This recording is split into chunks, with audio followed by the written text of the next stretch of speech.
கர்த்தருடைய பரிசுத்த நாமத்துக்கு மகிமை உண்டாவதாக. நாம் இப்பொழுது கர்த்தருடைய வசனத்தை தியானிக்க போகிறோம். அதற்கு முன்பாக ஜெபம் செய்துவிட்டு நாம் கர்த்தருடைய வசனத்திற்கு செல்லலாம். அல்லேலூயா, அல்லேலூயா, அல்லேலூயா,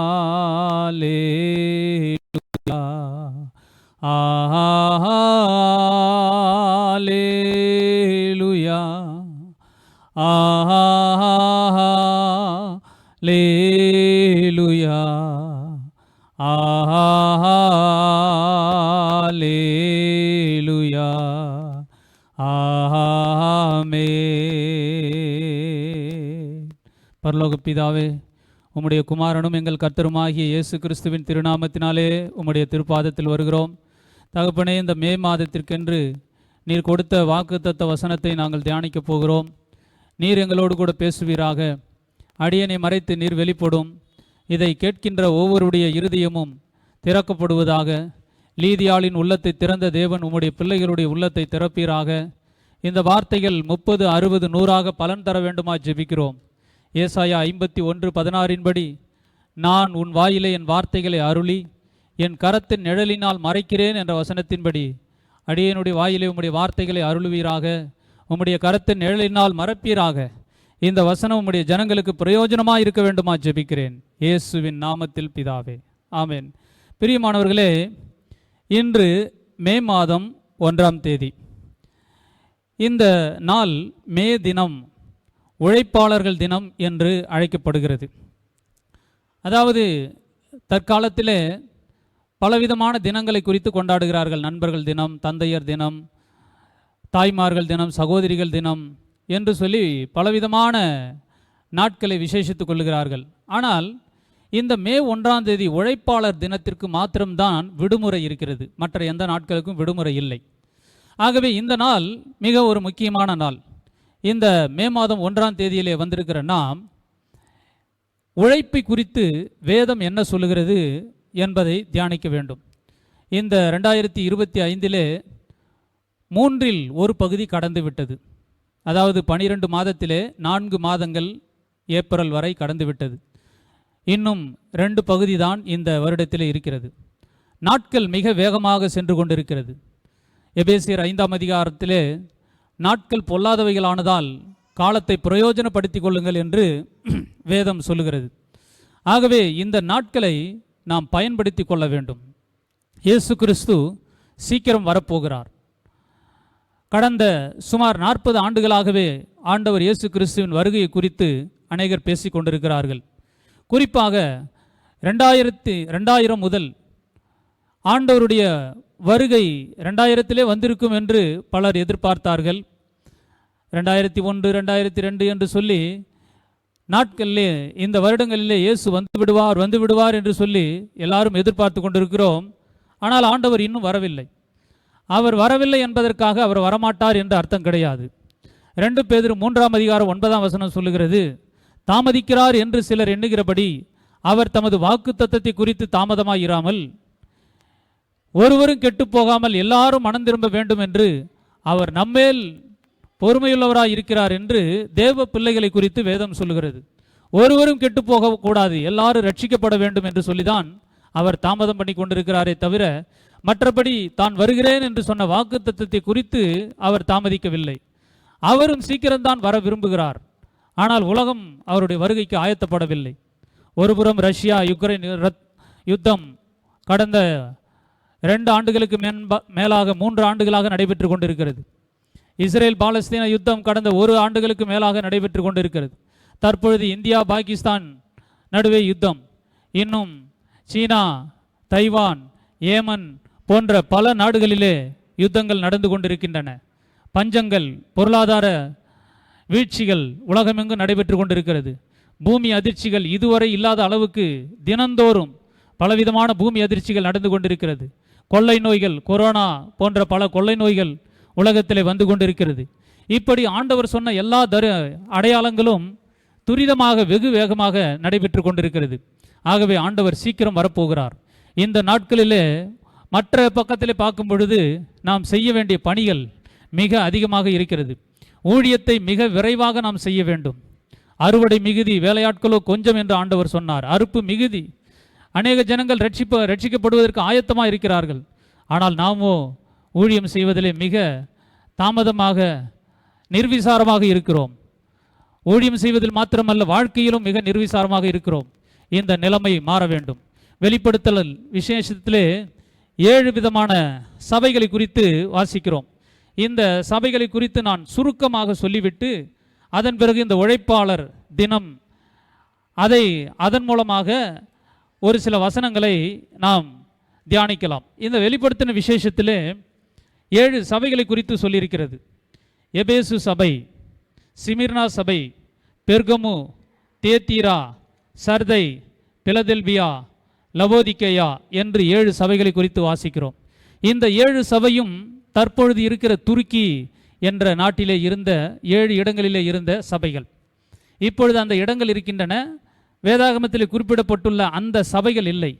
ஆனால் இந்த 7 சபையும் ஆண்டவர் இயேசு கிறிஸ்துவின் ஊழிய நாட்கள் துவங்கி அவருடைய 2ஆம் வருகை வரைக்கும் உள்ள உலகளாவிய அனைத்து திருச்சபைகளின் நிலைமைகளை குறித்து சொல்லுவதாக வேத பண்டிதர்கள் கூறுகிறார்கள். அதாவது எபேசு சபை என்பது கிபி 33 முதல் கிபி 100 வரை இருந்த அந்த அப்போஸ்தலர்களுடைய காலத்து சபையை குறிக்கிறதா இருக்கிறது. இரண்டாவது சிமிர்னா சபை என்பது கிபி 100 முதல் 313 வரை இருந்த அந்த சபையை குறித்து சொல்லுகிறது.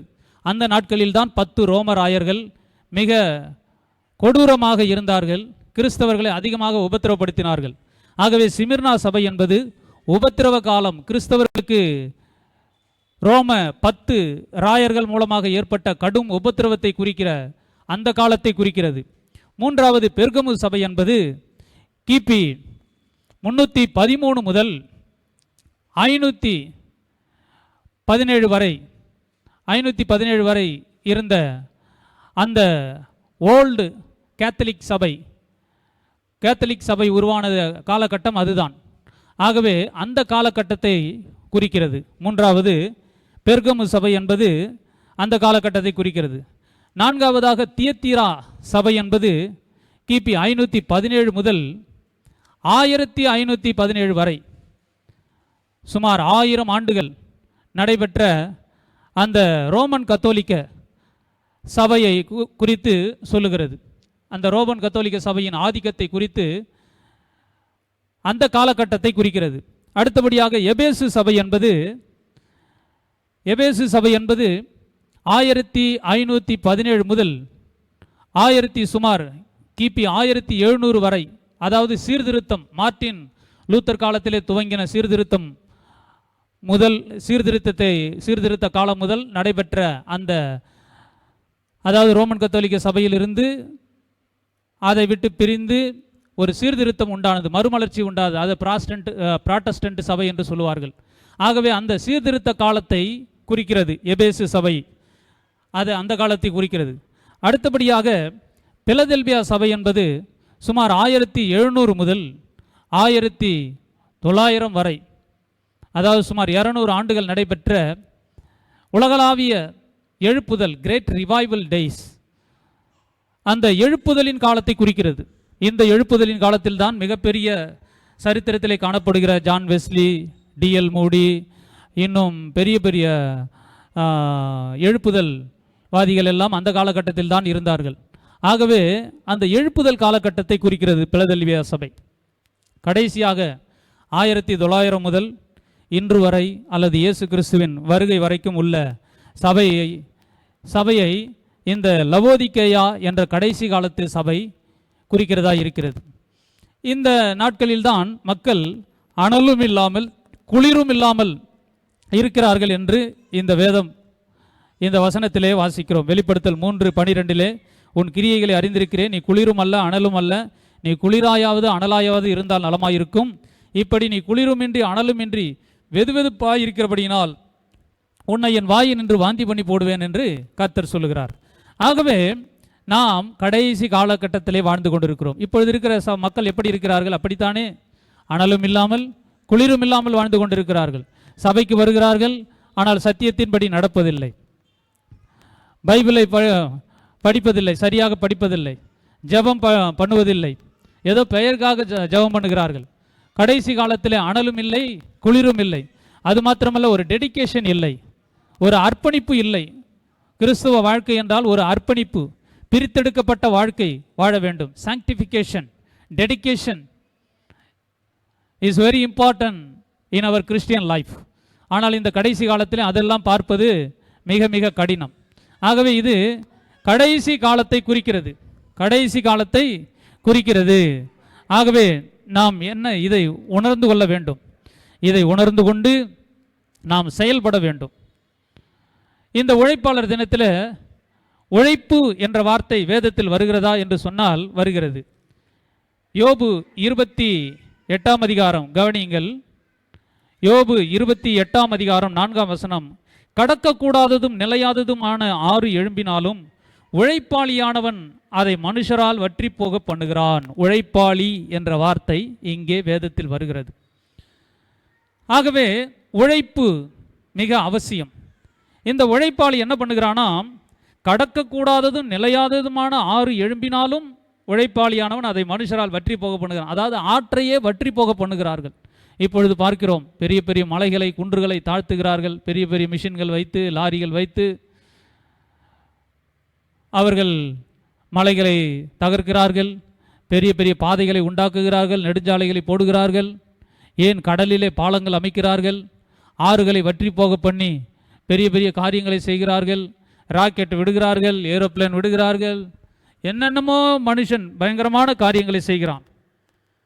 3ஆம் வசனம். மனுஷன் அந்தகாரத்திலும் மரண இருளிலும் இருக்கிற கற்களை கடையாந்தரம் மட்டும் ஆராய்ந்து தேடி இருளுக்கும் அங்கே முடிவு உண்டாக்குகிறான்.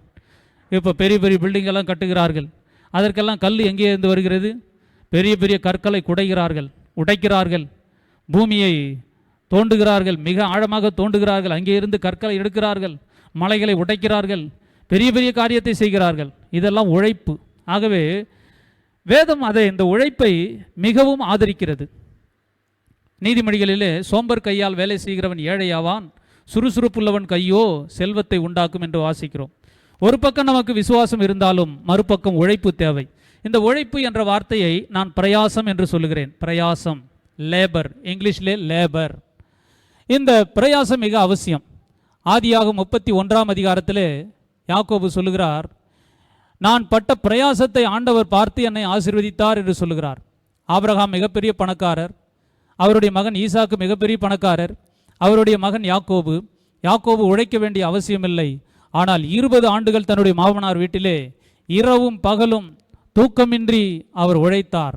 அந்த உழைப்பின் மூலமாக அவருக்கு ஏராளமான ஆடு மாடுகள், கழுதைகள், ஒட்டகங்கள், வேலைக்காரர்கள், பணிவிடைக்காரிகள் எல்லாரும் அவருக்கு கிடைத்தது. காரணம் பிரயாசம். ஆகவே ஆசீர்வாதம் என்பது தானாக கிடைக்காது, அதற்காக உழைக்க வேண்டும். கர்த்தரை நாம் விசுவாசிக்கிறோம், சரி, விசுவாசித்தால் மாத்திரம் போதாது. யாக்கோபு 2ஆம் அதிகாரம் சொல்லுகிறது, கிரியை இல்லாத விசுவாசம் செத்தது. ஆகவே நாம் கிரியை செய்ய வேண்டும், உழைக்க வேண்டும், பிரயாசப்பட வேண்டும். சங்கீதம் 128:2 உன் கைகளின் பிரயாசத்தை நீ சாப்பிடுவாய் என்று வாசிக்கிறோம். 1ஆம் வசனத்திலே கர்த்தருக்கு பயந்து அவர் வழிகளில் நடக்கிறவன் எவனோ அவன் பாக்கியவான். பாக்கியவான் என்றால் கொடுத்து வைத்தவன் என்று பொருள்.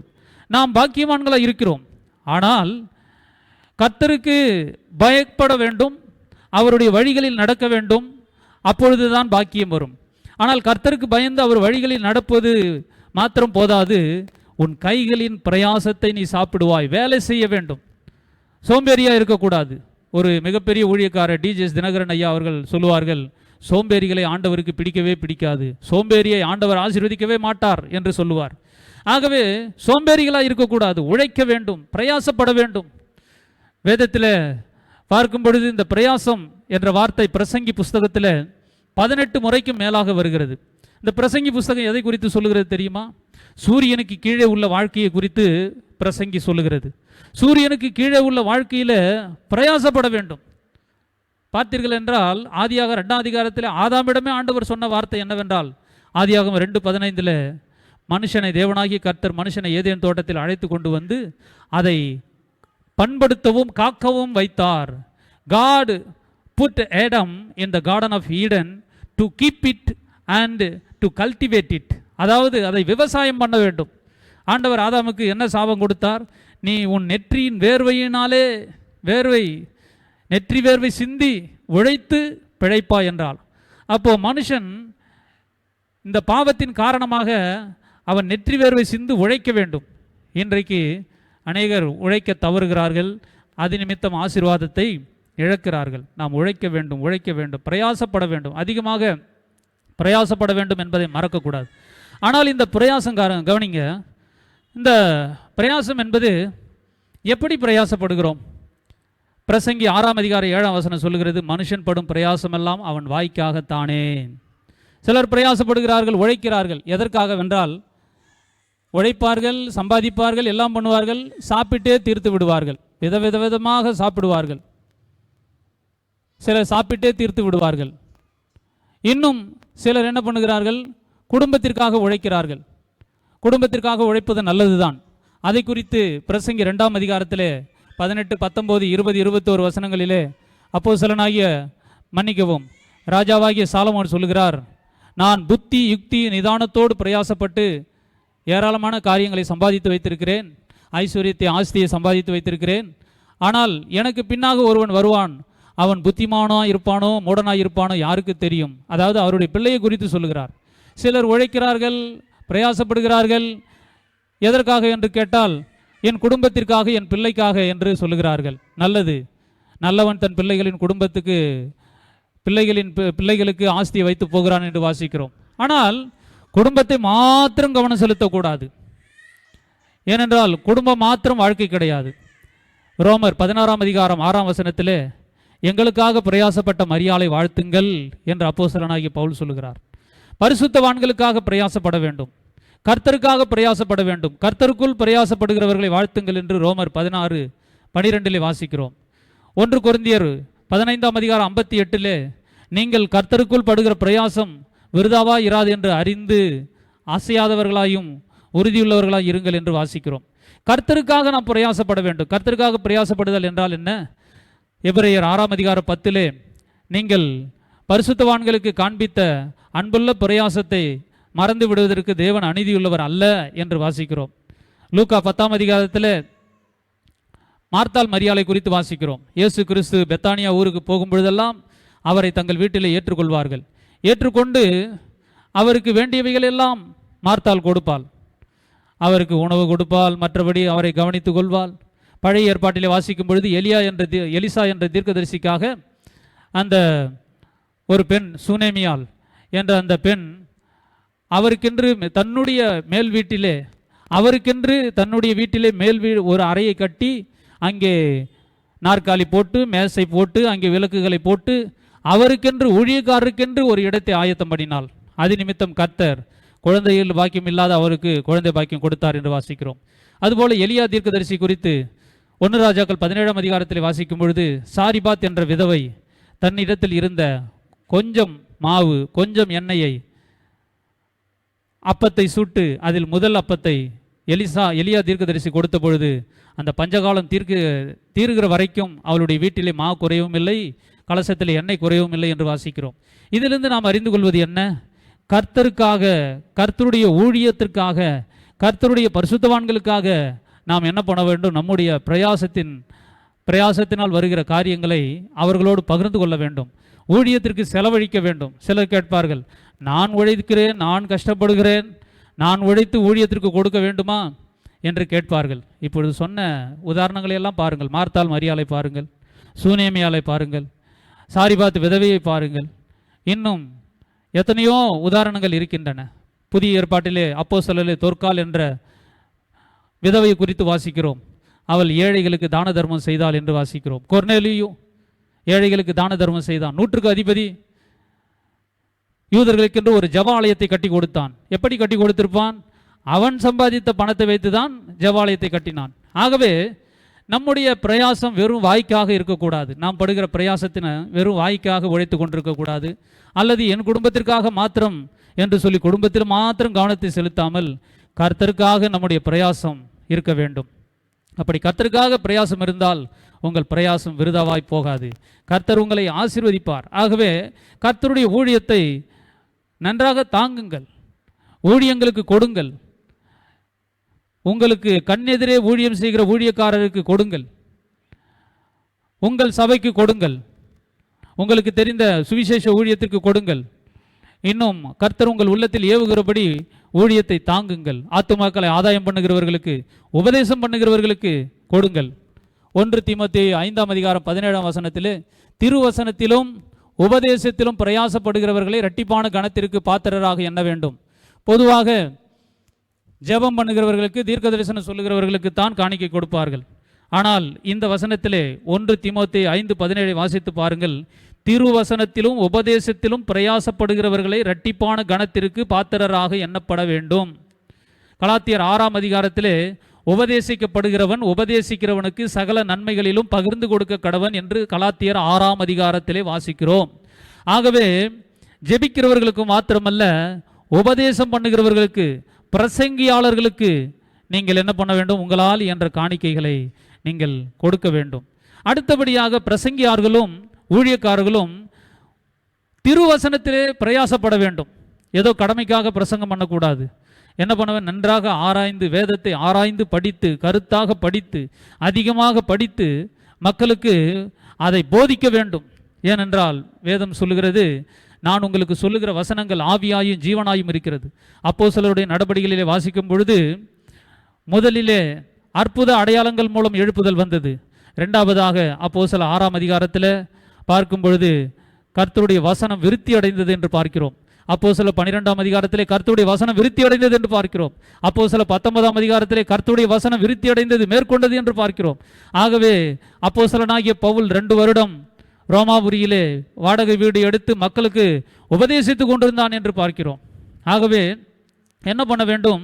பிரசங்கியார்கள் நன்றாக வேதத்தை படித்து, ஆதியாக முதல் வெளிப்படுத்தல் வரை நன்றாக படித்து மக்களுக்கு உபதேசிக்க வேண்டும். ஏனென்றால் உபதேசம்தான், சத்தியம்தான் மக்களுடைய வாழ்க்கையை கட்டும். ஆகவே வசனத்தில், திருவசனத்தில் பிரயாசப்பட வேண்டும். அதற்காகத்தான் நாங்கள் கூட எங்கள் இயேசு தருகிறார் ஊழியங்கள் சார்பிலே வருகின்ற 2025 ஆகஸ்ட் மாதம் நித்திய ஜீவ வார்த்தை வேதாகம கல்லூரியை துவங்க இருக்கின்றோம். இந்த வேதாகம கல்லூரி ஒரு அனைவரும் தங்கி பயிலலாம். அதே நேரத்தில் டே ஸ்காலர் வந்தும் செல்லலாம். கரஸ்பாண்டன்ஸ் மூலமாகவும் படிக்கலாம்.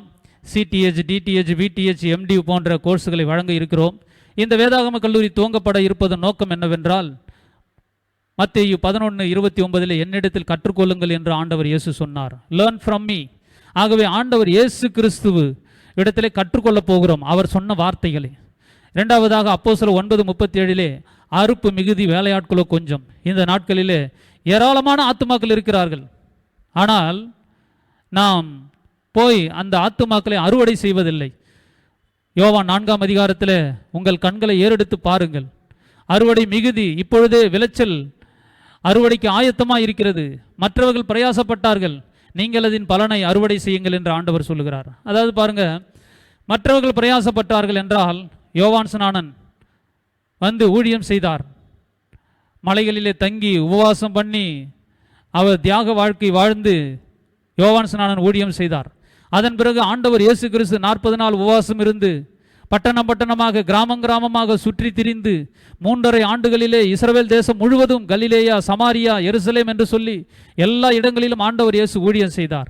ஆனால் பாருங்கள், அப்போஸ்தலர் 2 பார்த்தீர்கள் என்றால், சீஷர்கள் எங்கும் போகவில்லை. ஒரே இடத்துல இருந்து பிரசங்கம் பண்ணுகிறார் பேதுரு, 3000 பேர் ரட்சிக்கப்படுகிறார்கள். அடுத்து ஒரு பிரசங்கம் பண்ணுகிறார், 5000 பேர் ரட்சிக்கப்படுகிறார்கள். அடுத்து பிரசங்கம் பண்ணுகிறார், பல ஆயிரம் பேர் ரட்சிக்கப்படுகிறார்கள். ஒரு சில ஆண்டுகளிலே, 3 ஆண்டுகளிலே கிட்டத்தட்ட 50,000 விசுவாசிகள் எருசலேமில் இருந்தார்கள் என்று சரித்திரம் சொல்லுகிறது. 50,000 என்பது அந்த நாட்களிலே மிகப்பெரிய தொகை, மிகப்பெரிய எண்ணிக்கை. அந்த நாட்களிலே மக்கள் தொகையே குறைவுதான். ஒரு எருசலேமிலே 50,000 மக்கள் சபைக்கு வந்தார்கள் என்றால், இப்பொழுது தென்கொரியாவிலே 10 லட்சம் என்று சொல்லுகிறோம் அல்லவா, அந்த 10 லட்சத்திற்கு மேற்பட்ட எண்ணிக்கை தான் 50,000 என்பது. ஆகவே ஏறக்குறைய பாதிக்கும் மேற்பட்டவர்கள் ரட்சிக்கப்பட்டார்கள் என்று வாசிக்கிறோம். இதற்கு காரணம் என்ன? சீஷர்கள் பட்ட பிரயாசமா என்றால் இல்லை, இயேசு பட்ட பிரயாசம், யோவான் ஸ்நானன் பட்ட பிரயாசம், அதற்கு முன்பாக பல தீர்க்கதரிசிகள் பட்ட பிரயாசங்கள், அதான் ஆண்டவர் சொல்றார், மற்றவர்கள் பிரயாசப்பட்டார்கள், அதன் பலனை நீங்கள் அனுபவியுங்கள். இப்பொழுது கூட பாருங்கள், ஊழியம் மிக எளிது. இந்த நாட்களிலே நாம் போய் ஊழியம் செய்ய வேண்டும் மிக எளிதாக. இப்பொழுதெல்லாம் மிஷினரி ஊழியம் என்பது, நானும் மிஷினரியாக இருந்திருக்கிறேன். பீகாரிலே 1.5 ஆண்டுகள் மிஷினரியாக ஊழியம் செய்திருக்கிறேன். அங்கு ஊழியம் செய்த பிறகுதான் நான் கள்ளக்குறிச்சி மாவட்டத்திற்கு வந்தேன். ஆண்டவர் சொன்னார், கள்ளக்குறிச்சி மாவட்டத்தில் நிறைய பேர் ரட்சிக்கப்படாமல் இருக்கிறாங்க, அங்கே போய் ஊழியம் பண்ணு என்றார். என்னுடைய சொந்த மாவட்டமான கள்ளக்குறிச்சிக்கு வந்து நான் இப்பொழுது ஊழியம் செய்து கொண்டிருக்கிறேன். என்ன சொல்லுகிறேன் என்றால், இப்பொழுதெல்லாம் மிஷினரி பணி அவ்வளோ கடினம் அல்ல. அப்பொழுதெல்லாம் சாப்பாடு இல்லாமல் ஊழியம் செய்தார்கள். எங்கும் நடந்தே தான் செல்ல வேண்டும். எவ்வளவு பல கிலோமீட்டர் நடந்தே செல்வார்கள். சாலை வசதிகள் இருக்காது, வாகன வசதிகள் இருக்காது. ஆனால் இப்பொழுது வாகன வசதிகள் இருக்கிறது, சாலைகள் இருக்கிறது, இன்னும் உணவு இருக்கிறது, நல்ல அறைகள் கொடுக்கிறார்கள், சாப்பாடு கொடுக்கிறார்கள், வேலைக்கு டீ கொடுக்கிறார்கள், பால் கொடுக்கிறார்கள். எல்லாம் கொடுத்து என்ன சொல்லுகிறார்கள், எப்பா போய் ஊழியம் பண்ணு, உனக்கு சாப்பாடு கொடுக்குறோம், உனக்கு இடம் கொடுக்குறோம், தங்குவதற்கு இடம் கொடுக்குறோம், உனக்கு என்னென்ன வசதி வேணுமோ எல்லாம் கொடுக்குறோம், போய் ஊழியம் மட்டும் பண்ணு, போய் சுவிசேஷத்தை அறிவி, சபையை நடத்து என்று சொல்லுகிறார்கள். இன்றைக்கு உங்களையும் என்னையும் பார்த்து அதைத்தான் சொல்லுகிறார். இன்றைக்கு நிறைய பேர் வேலை வேலை வேலை வேலை என்று சொல்லி வேலைக்கு போகிறார்கள். நீங்கள் உழைச்சாதானே உங்களுக்கு கூலி கொடுப்பாங்க. அதே நேரத்தில் ஆண்டவருக்காக உழைத்தால் ஆண்டவர் கூலி கொடுக்காமல் இருப்பாரா? ஆண்டவர் என்ன அவ்வளவு அநீதியுள்ள எஜமானா? இன்றைக்கு ஊழியத்திற்கு வருவதற்கு அநேகர் தயங்குகிறார்கள். கேட்டால், ஊழியத்திற்கு வந்தால் எனக்கு பணம் கிடைக்குமா என்று சொல்லி. நீ ஊழியம் செய்தால் நிச்சயம் ஆண்டவர் கொடுப்பார். எப்படி கொடுக்காமல் இருக்க மாட்டார்? அவர் என்ன அவ்வளவு அநீதியுள்ள எஜமானா? கொஞ்ச நேரம் பிரசங்கம் பண்ணுவதற்கே இன்றைக்கு நல்ல காணிக்கை கொடுக்கிறார்கள். கொஞ்சம் ஊழியம் செய்யும் பொழுதே, கொஞ்சத்தில் உண்மை இல்லவனை அநேகத்தில் அதிகாரியாக வைப்பேன் என்று ஆண்டவர் சொன்ன ஆண்டவர், கொஞ்சம் ஊழியம் செய்தாலே எங்கோ அவர்களை கொண்டு செல்கிறார். ஆகவே ஊழியத்தை செய்ய தயங்காதிருங்கள். உங்களுக்கு அழைப்பு இருந்தால், கிருபை இருந்தால் தயவு செய்து ஊழியத்தை செய்யுங்கள், ஊழியத்திற்கு வாருங்கள். அறுவடை மிகுதி, வேலையாட்களோ கொஞ்சம். நிச்சயம் ஆண்டவர் உங்களை ஆசீர்வதிப்பார். சங்கீதம் 105:45 வாசிக்கிறோம், இஸ்ரவேல் ஜனங்களை குறித்து, அவர்கள் புறஜாதிகளின் பிரயாசங்களை அனுபவித்தார்கள் என்று வாசிக்கிறோம். அதாவது இஸ்ரவேல் ஜனங்கள் கானான் தேசத்துக்குள் சென்றார்கள். கானான் தேசத்தில் ஏற்கனவே கட்டப்பட்ட வீடு, வயல், எல்லாம் நிலம் எல்லாம் இருந்தது. இவர்கள் போக வேண்டும், அவர்களை துரத்த வேண்டும், அந்த இடத்தை சுதந்திரித்து கொள்ள வேண்டும், அவ்வளவுதான். மற்றபடி இவர்களாக புதிய வீடை கட்ட தேவையில்லை. புதிய நிலங்களை போய் பரம்படித்து ஏர் உழுது அந்த நிலத்தை விவசாயம் செய்து அதை அனுபவிக்க தேவையில்லை. எல்லாம் ஏற்கனவே ஆயத்தம். என்ன ஒன்று, அங்கே இருக்கிற மக்களை துரத்த வேண்டும், இவர்கள் போய் குடியேற வேண்டும். அதே தான் இன்றைக்கும் நாம் போக வேண்டும், அங்கே இருக்கிற பிசாசுகளை துரத்த வேண்டும். ஜெபம் பண்ணி, வேதம் வாசித்து, அதிகாரத்தை பயன்படுத்தி அந்த பகுதியில் இருக்கிற பிசாசுகளை கட்டி துரத்த வேண்டும். அப்பாலே போய் சாத்தானே என்று சொல்லி அந்த பிசாசுகளை துரத்தி விட்டு அந்த பகுதியை பிடிக்க வேண்டும். ஒவ்வொரு கிராமங்களை பிடிக்க வேண்டும், ஒவ்வொரு பட்டணங்களை பிடிக்க வேண்டும், ஆத்துமாக்களை கர்த்தருக்குள் கொண்டு வர வேண்டும். மிக எளிதானது. ஊழியம் என்பது என்னவென்றால், சாத்தானை கட்டு, சாத்தானை துரத்து, பிசாசை துரத்து, ஆத்துமாக்களை கொண்டு வா. இதுதான் ஊழியம். மற்றபடி நாம் எதுவும் பெரிதாக நாம் செய்ய போவதில்லை. இதற்கு தேவை ஜெபம். அடுத்ததாக சுவிசேஷத்தில் பிரயாசப்பட வேண்டும். சுவிசேஷ விஷயத்தில் பிரயாசப்பட வேண்டும். பிலிப்பியர் 4 என்னோடு கூட சுவிசேஷத்தில் பிரயாசப்பட்டார்கள் என்று பவுல் சொல்கிறார். சுவிசேஷம் என்றால், அதாவது சபையில் செய்வது சுவிசேஷ ஊழியம் கிடையாது. சுவிசேஷம் என்றால் வெளியே சென்று இயேசுவை அறியாதவர்களுக்கு டிராக்ஸ் மூலமாக, மற்றபடி நேரடியாக இயேசுவை பற்றி சொல்ல வேண்டும். காருங்கள், இயேசு உன்னை நேசிக்கிறார், இயேசு உங்கள் பாவங்களுக்காக மரித்தார், அடக்கம் பண்ணப்பட்டார், உயிரோடு எழுந்தார், அவர் இன்றைக்கும் உயிரோடு இருக்கிறார், அவர்தான் ஜீவனுள்ள தேவன், அவர்தான் நம்ம எல்லாம் படைத்தவர், வானம் பூமி படைத்தவர், அவர் உங்களை நேசிக்கிறார், உங்களுக்கு சமாதானம் தருகிறார், சுகம் தருகிறார் என்று சொல்லி இயேசு தருகிற ஆசீர்வாதங்களை போய் மக்களுக்கு சொல்ல வேண்டும். அதுதான் சுவிசேஷம். சுவிசேஷம் என்றால் இதுவரை இயேசுவை கேள்விப்படாதவர்களிடம் சென்று இயேசுவை பற்றி சொல்ல வேண்டும். இன்றைக்கு வாட்ஸ்அப் இருக்கிறது, இன்னும் யூடியூப் இருக்கிறது, அதன் வழியாகவும் சுவிசேஷம் அறிவிக்கலாம். மாத்திரமல்ல, கைப்பிரதிகளை கொடுத்து சுவிசேஷத்தை அறிவிக்கலாம். அது மாத்திரமல்ல, நேரடியாக சென்று வீடு வீடாக, தெரு தெருவாக, கிராமம் கிராமமாக சென்று இயேசுவை அறிவிக்கலாம். இப்படி சுவிசேஷத்தை அறிவிக்க வேண்டும். சுவிசேஷத்திலே பிரயாசப்பட வேண்டும். இப்படி நாம் கர்த்தருக்காக, கர்த்தருக்குள், சுவிசேஷத்திற்காக நாம் பிரயாசப்பட வேண்டும். அப்படி பிரயாசப்பட்டால் உன் கைகளின் பிரயாசத்தை நீ சாப்பிடுவாய், நீ ஆசீர்வாதத்தை அனுபவிப்பாய் என்று கர்த்தர் சொல்கிறார். அந்த மே 1ஆம் தினத்தில், இந்த தினம் அதைத்தான் குறிக்கிறது, உழைப்பாளிகள் தினம், பிரயாசப்படுகிறவர்களின் தினம். ஆகவே வெறுமையாக நாம் என்ன பண்ணக்கூடாது, ஆசீர்வாதத்தை எதிர்பார்க்கக்கூடாது. கர்த்தருக்காக பிரயாசப்பட வேண்டும். Pray, read the Bible, go and preach the gospel, go and drive out the devil, பிசாசை துரத்து. ஹீல் த சிக் பீப்புள், வியாதியுள்ளவர்களை குணமாக்குங்கள். By the authority given by God, கர்த்தர் கொடுத்த அந்த அதிகாரத்தில், இயேசு என்ற நாமத்தில் வியாதியுள்ளவர்களை குணமாக்குங்கள், பிசாசுகளை துரத்துங்கள், வேதத்தை போதியுங்கள், சுவிசேஷத்தை அறிவியுங்கள், கர்த்தருக்காக பிரயாசப்படுங்கள். அப்பொழுது உங்கள் மீது பூரண ஆசீர்வாதம் வரும். You will receive full reward from the Lord. God will bless you abundantly. கர்த்தர் உங்களை அபரிவிதமாக ஆசீர்வதிப்பார். மத்தேயு 10ஆம் அதிகாரத்திலே வாசிக்கிறோம், சீஷன் என்னும் நாமத்தின் நிமித்தம் சீஷனை ஏற்றுக்கொள்கிறவன் சீஷனுக்கு ஏற்ற பலனை அடைவான். தீர்க்கதரிசி என்ற நாமத்தின் நிமித்தம் தீர்க்கதரிசி ஏற்றுக்கொள்கிறவன் தீர்க்கதரிசிக்கு ஏற்ற பலனை அடைவான். என் நாமத்தின் நிமித்தம் ஒரு கலசம் தண்ணீர் கொடுத்தாலும் அதன் பலனை அடையாமற் போகான் என்று ஆண்டவர் சொல்கிறார்.